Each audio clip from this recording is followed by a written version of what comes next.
Queridos irmãos e irmãs, hoje é um dia de alegria, porque estamos a celebrar o Dia da Mãe. Já ouvimos muitas mensagens, algumas delas encheram nossos corações de alegria, escorreram lágrimas, porque estamos a falar de um ser que muito tem feito em prol da família.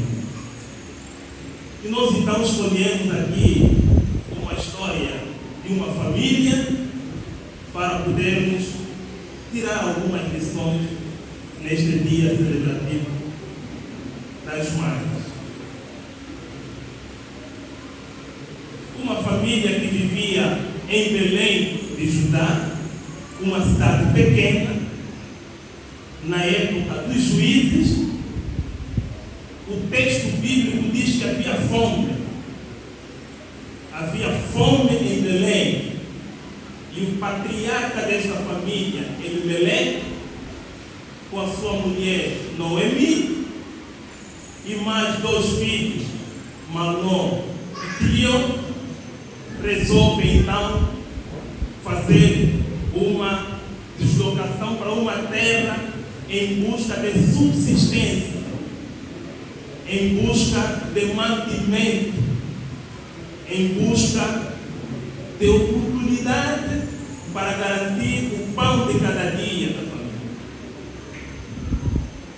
A cidade de Belém, de Judeia, é também conhecida como a cidade do pão. Mas mesmo sendo a cidade do pão, havia fome. Então eles resolvem ir para uma cidade.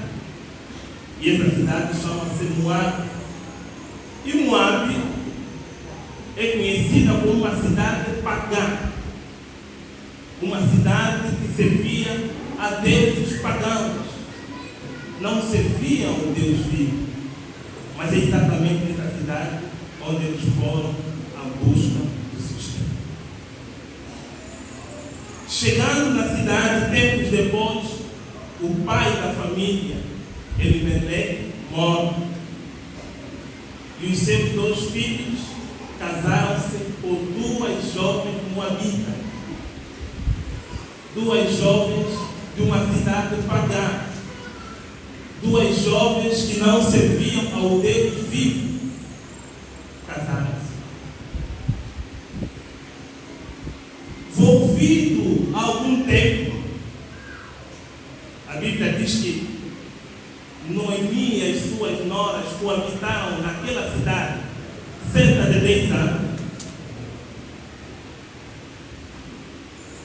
Volvido algum tempo, os 2 filhos de Noemi também morreram. Estamos a ver uma família que saiu com esperanças, uma família completa, que chega numa terra estranha, e esta família, por causa da morte do pai e dos 2 filhos, a família fica mais ou menos. Eu aqui queria usar uma expressão, não sei se as mamães vão perceber, a família fica fragmentada, fica reduzida.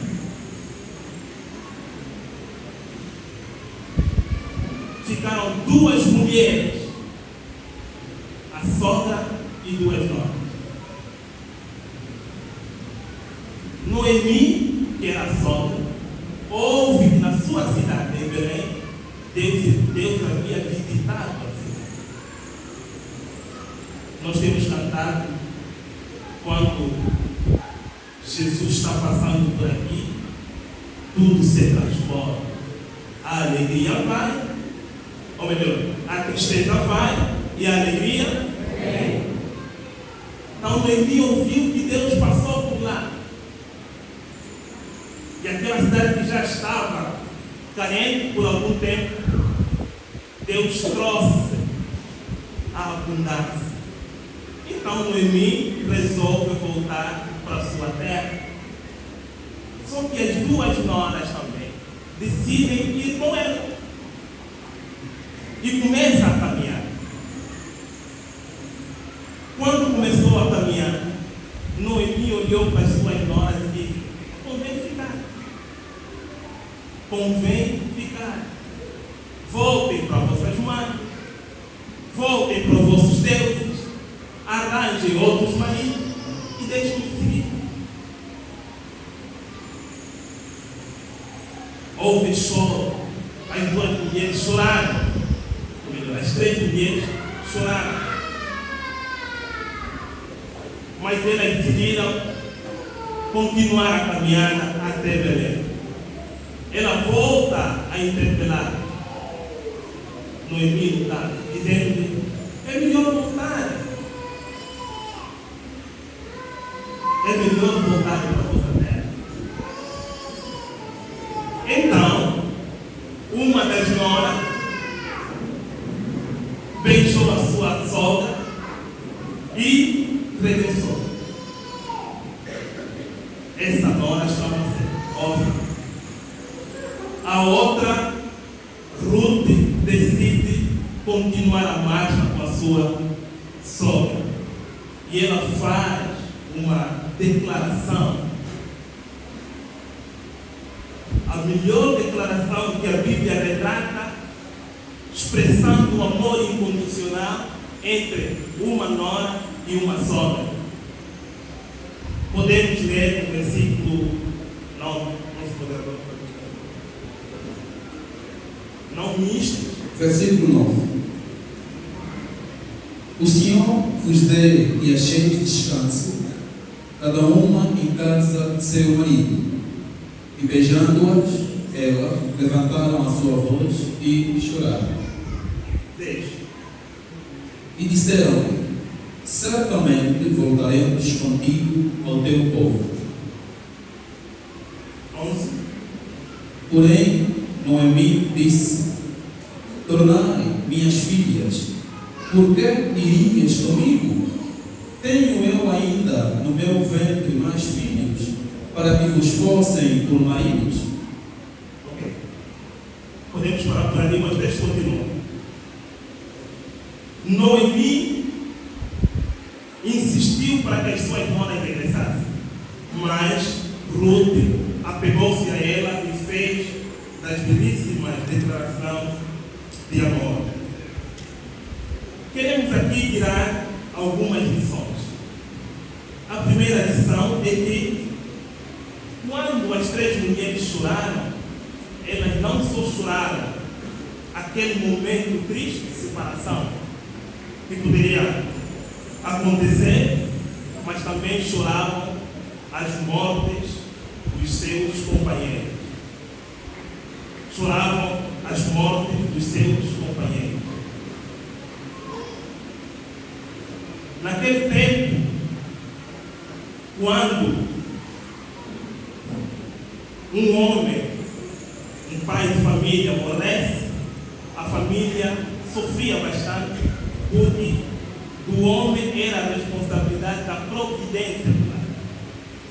Então eles choraram a morte dos seus maridos, choraram a sua subsistência. Queremos aqui, queridos irmãos, reconhecer que muitas das nossas mães também hoje choram. Não choram as mortes físicas dos seus filhos, mas sobretudo choram a morte espiritual dos seus filhos. Muitas das nossas mães instruíram os seus filhos no caminho do Senhor, mas estes filhos abandonaram a fé. Quando Ruth faz a declaração de amor incondicional, ela não fez por acaso. Porque Noemi, ao chegar para aquelas terras estranhas, ela, seu marido e seus filhos levaram os fundamentos da doutrina cristã. Foram para a terra estranha, uma terra pagã, não se corromperam aos deuses pagãos, antes, pelo contrário, conseguiram influenciar e doutrinar as suas noras aos fundamentos da doutrina cristã. Amém? Amém. muitas das nossas mamães doutrinaram seus filhos, trouxeram os seus filhos à igreja, quando crianças, cresceram aqui, mas a dada altura os filhos deixaram de viver o evangelho puro. E muitas das nossas mães choram a morte espiritual dos seus filhos. Vamos continuar. Dizia que Noemi conseguiu influenciar a doutrina cristã às suas noras. Por isso é que Ruth apegou-se a ela. Quantas mamães hoje conseguem se manter firmes na doutrina cristã? Quantas mamães hoje conseguem se resguardar da doutrina dos apóstolos? Hoje as nossas mamães são voláteis. Qualquer vento de doutrina são levados. Hoje estão aqui na nossa igreja, no nosso culto. Mais tarde vão em outros cultos. Nós queremos trazer como tema os pilares de uma vida cheia de propósito. E a primeira lição que podemos retirar é: os pilares de uma vida de propósitos, elas estão fundamentadas na doutrina cristã. Fundamentadas na doutrina cristã. Mamães, jovens, porque muitas vezes nós ouvimos de nossos irmãos que vão andando de igreja em igreja, nos entristece. Nos entristece. Por que vão à procura? Continuemos firmes no fundamento da doutrina cristã. Leiamos Efésios capítulo 4, versículo 14 a 15. Efésios 4, 14 a 15. O que diz? Efésios 4, 14, 15. Para que não sejamos mais meninos inconstantes, levados em rota todo vento. Para que não sejamos mais meninos inconstantes, levados em rota por todo o vento de doutrina, pelo engano dos homens que, com astúcia, enganam fraudulosamente. Antes, seguindo a verdade em amor, cresçamos em tudo naquele que é a cabeça, Cristo. Muito bem. Não andemos mais por qualquer vento de doutrina. Temos que manter a nossa fé firme, fundamentada na doutrina cristã. Essa é a primeira lição. A segunda lição é que, de acordo com a história de Ruth e sua sogra,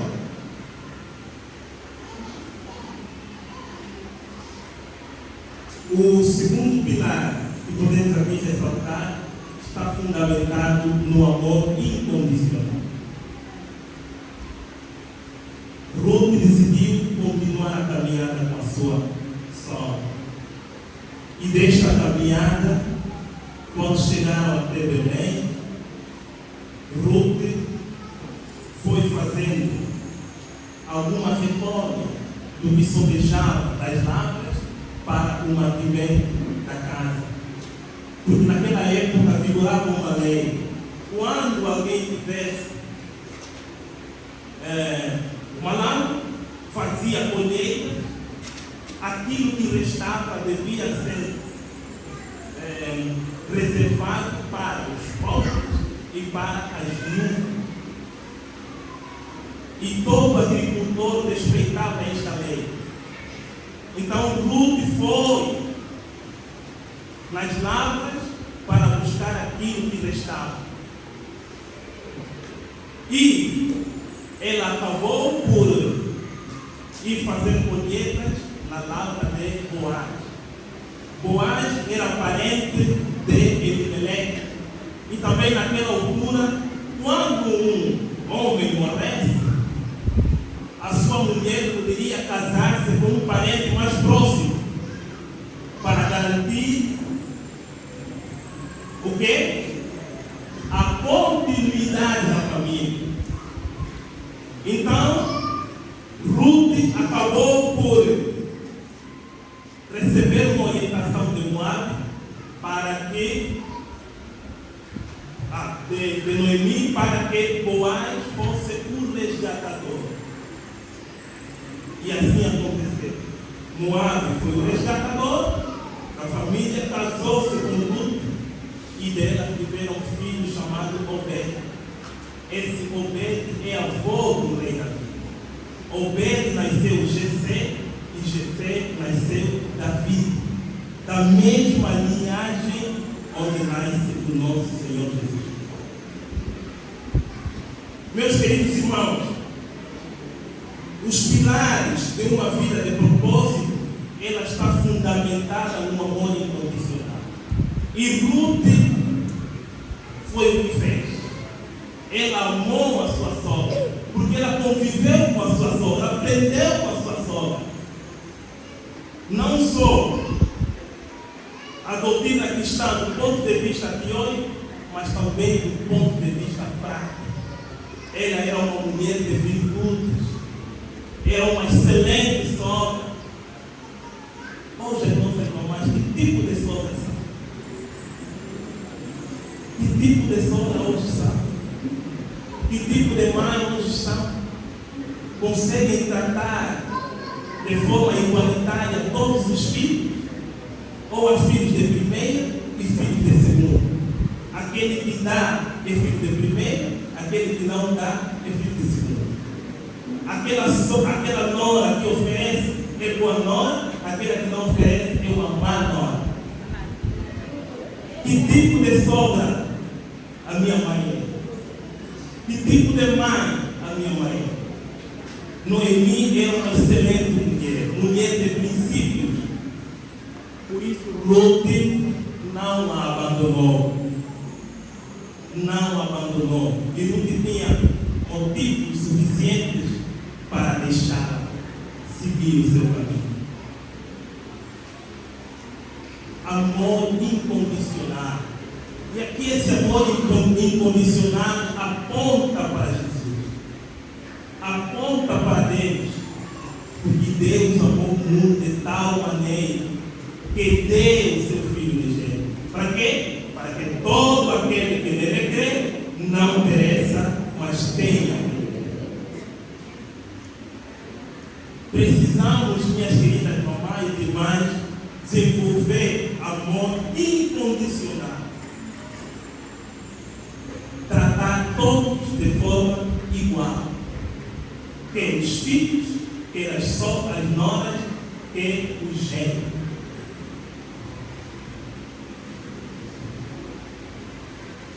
Vamos terminar. A terceira lição que podemos aqui extrair nessa história,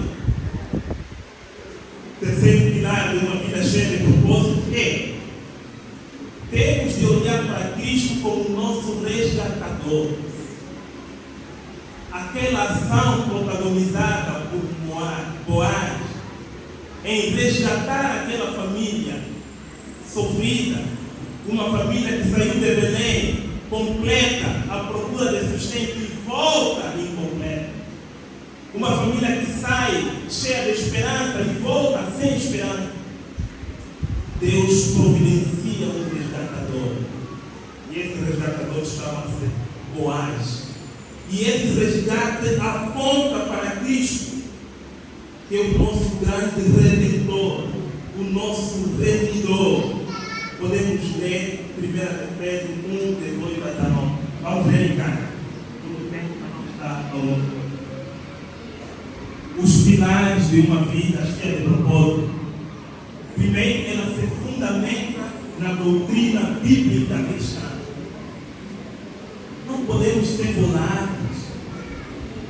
Qualquer vento de doutrina nos leve.